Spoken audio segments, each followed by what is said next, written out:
हम लोगों ने चाचा वाली भी पार्टी ले ली स्कूल में, उन्हें भी साथ ले लिया।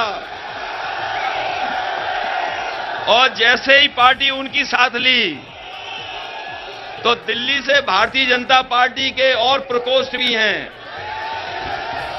भारतीय जनता पार्टी के नए दिल्ली वाले प्रकोष्ठ हैं। उसमें एक है आईटी प्रकोष्ठ, एक सीबीआई प्रकोष्ठ, एक है ईडी प्रकोष्ठ। और जैसे जैसे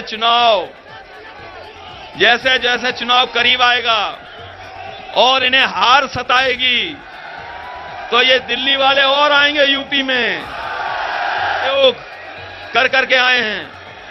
ये आम लोगों के रैली है, जनता की रैली है। लेकिन भारतीय जनता पार्टी की रैली जनता की रैली नहीं होती, वो सरकारी रैली होती है, सरकारी के खर्च में। और आप तो गांव-गांव से आए होंगे। अभी रैली होने जा रही है एक उनकी इलाहाबाद में। सुनने में आया कि मैनपुरी से भी सरकारी बसें लेकर के गई हैं महिलाओं को। बताओ, रैली है इलाहाबाद में और जो वहां इकट्ठे हो रहे हैं वो पूरे प्रदेश के। लेकिन मुझे खुशी है ये मैनपुरी की रैली है, केवल मैनपुरी के लोग हैं या बाहर के लोग नहीं हैं। ये ऐतिहासिक रैली बता रही है कि भारतीय जनता पार्टी की ऐतिहासिक हार होने जा रही है, ऐतिहासिक हार होगी। बताओ, सब सीटें जिताओगे कि नहीं जिताओगे? और अब तो आपके साथ ये ओम प्रकाश राजभर जी की भी पार्टी है, इनका रंग है पीला। हमारी और आपकी टोपी का रंग है लाल। और जो कोई भी देख रहा होगा लाल और पीले को, तो हो रहा होगा लाल और पीला। ये डॉक्टर संजय चौहान है, ये भी हमारा समर्थन कर रहे हैं। ये इनका नीला और सफेद रंग है। और एक पार्टी और उन्हें भी साथ लिया है। अब तो हम लोगों ने चाचा वाली भी पार्टी ले ली स्कूल में, उन्हें भी साथ ले लिया। और जैसे ही पार्टी उनकी साथ ली तो दिल्ली से भारतीय जनता पार्टी के और प्रकोष्ठ भी हैं। भारतीय जनता पार्टी के नए दिल्ली वाले प्रकोष्ठ हैं। उसमें एक है आईटी प्रकोष्ठ, एक सीबीआई प्रकोष्ठ, एक है ईडी प्रकोष्ठ। और जैसे जैसे चुनाव करीब आएगा और इन्हें हार सताएगी तो ये दिल्ली वाले और आएंगे यूपी में, दिल्ली वाले आएंगे यूपी में। हम समाजवादी लोग हैं, ये घबराने वाले लोग नहीं हैं। और याद रखना, जो डर गया सो मर गया। हम समाजवादी लोग मुकाबला करने वाले लोग हैं। यहां पर हमें बुजुर्ग दिखाई दे रहे हैं और मंच पे भी बुजुर्ग होंगे। एक समय था, बताओ, लोकसभा का चुनाव कितनी बार वोट डालना पड़ा था? लोकसभा के चुनाव में वोट के बाद वोट डालना पड़ा। कई लोगों को 3 बार वोट डालना पड़ा। एक बार वोट डाला, फिर दोबारा डाला।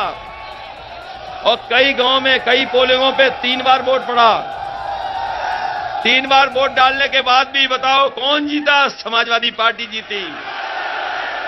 जब वोट ही समाजवादी पार्टी का यहां पर है तो बताओ वोट किसका निकलेगा? और ये बाबा मुख्यमंत्री घबरा रहे हैं लाल रंग से बहुत।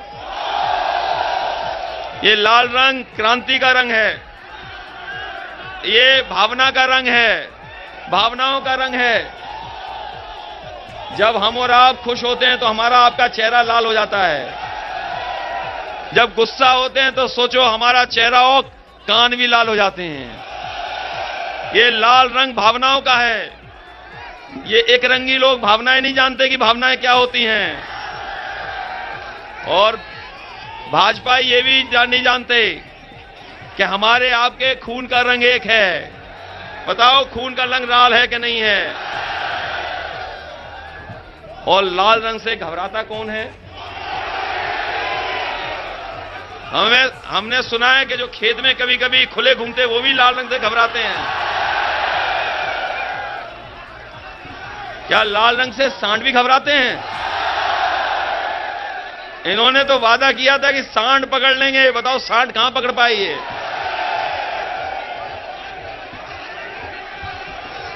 और जहां बुलडोजर चलाना चाहिए वहां बुलडोजर नहीं चल रहा। कोई सोच सकता था कि लखीमपुर में किसान आंदोलन करेंगे और किसानों के ऊपर जीप चला देंगे, जीप से कुचल देंगे। किसानों की हत्या हुई।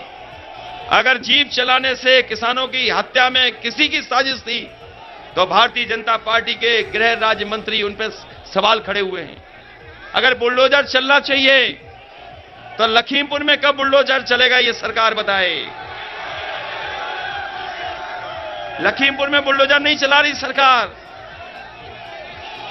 और इसलिए नहीं चल रहा है क्योंकि आज उत्तर प्रदेश में सबसे ज्यादा माफिया अपराधी अगर किसी के दल में है तो भारतीय जनता पार्टी के दल में है। अगर माफिया है किसी के दल में तो भारतीय जनता पार्टी के दल में है। अपराधियों का कोई संरक्षण दे रहा है तो वो भारतीय जनता पार्टी दे रही है। ये सरकार हमारी आपकी नहीं है, सरकार भारतीय जनता पार्टी की है। और पहले मुख्यमंत्री हैं ये जिनके ऊपर खुद मुकदमे थे। बताओ कहीं कोई उत्तर प्रदेश का मुख्यमंत्री ऐसा बना होगा जिसमें इतने मुकदमे रहे होंगे? ये पहले मुख्यमंत्री हैं जिन पर इतने मुकदमे थे और किसी ने वापस नहीं लिए।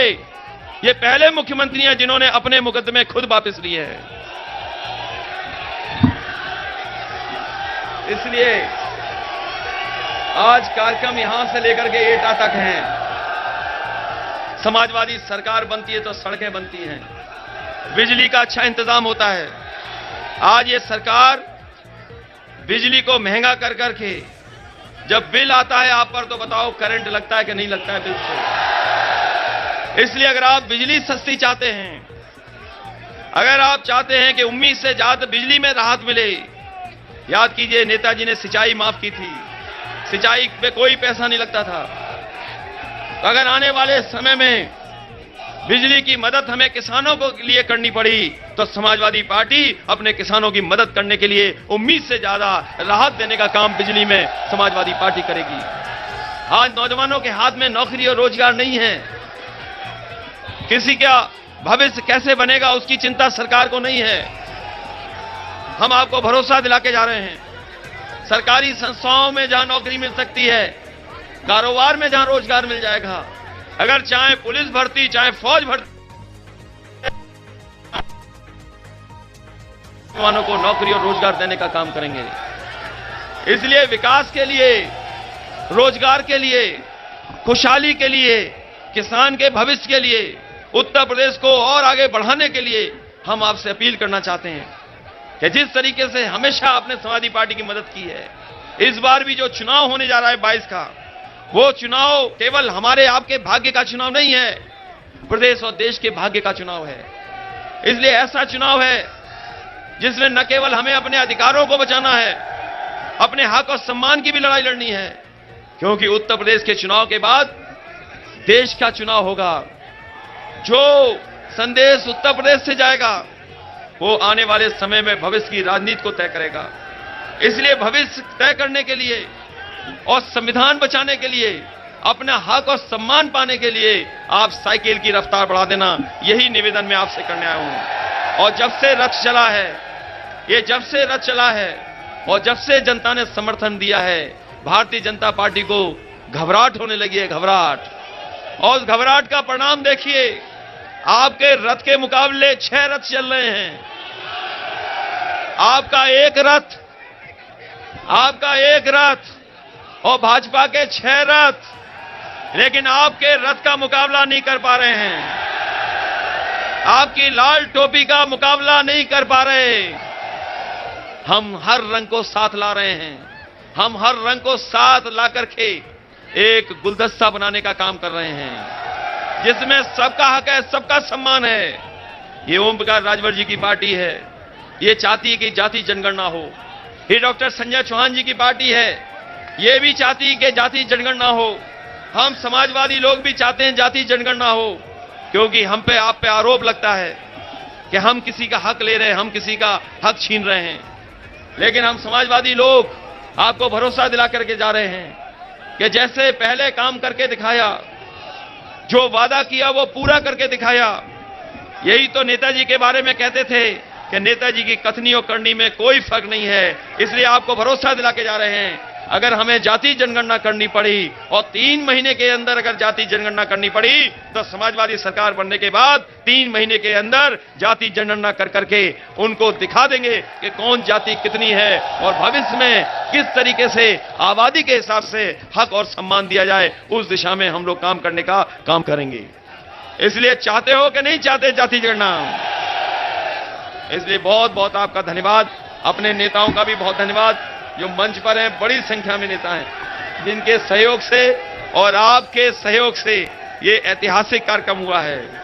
ये केवल मैनपुरी का कार्यक्रम है, हमारा समाजवादियों का मैनपुरी का कार्यक्रम है। भाजपाई पूरे प्रदेश का एक जगह कर रहे हैं, हम लोग एक जगह, केवल एक जगह समाजवादियों का कार्यक्रम कर रहे हैं। हमारा एक रथ भारी है, हमारी एक रैली भारी है उन पर, क्योंकि वो जानते हैं कि जनता ने मन बनाया है कि 22 में बदलाव होगा और जनता के साथ हम समाजवादी लोग खड़े हैं। आप बदलाव के लिए लड़िए, हम आपके साथ खड़े हैं और बदलाव में पूरा का पूरा कंधे से कंधा मिला करके साइकिल आपके साथ खड़ी दिखाई देगी। इसलिए नौजवानों, अपने भविष्य के लिए, अपनी नौकरी रोजगार के लिए और उत्तर प्रदेश को खुशहाली और तरक्की के रास्ते पे ले जाने के लिए आप लोग हमारी मदद करना, साइकिल की रफ्तार बढ़ा देना, यही निवेदन, यही अपील आपसे करना है। बहुत बहुत धन्यवाद। समाजवादी विजय रथ को जो आपने समर्थन और जिस तरह का प्यार और सम्मान और सहयोग दिया है, हम समाजवादी लोग आपके लिए हमेशा हमेशा आभारी रहेंगे, क्योंकि नेताजी का क्षेत्र है और नेताजी के क्षेत्र से जो आवाज उठेगी वो प्रदेश और देश में जाएगी। इसलिए पूरी जीत होनी चाहिए इस बार मैनपुरी की सभी सीटें समाजवादियों के पक्ष में। बताओ, बीजेपी का सफाया करोगे कि नहीं करोगे? और हम आपको भरोसा दिला के जा रहे हैं कि मैनपुरी का विकास आगे बढ़ेगा, विकास में कहीं भी कोई कमी नहीं दिखाई देगी। जिस तरीके से विकास होता आया है और ईमानदारी से और बड़े पैमाने पर विकास को गति देने का काम हम सब लोग मिलकर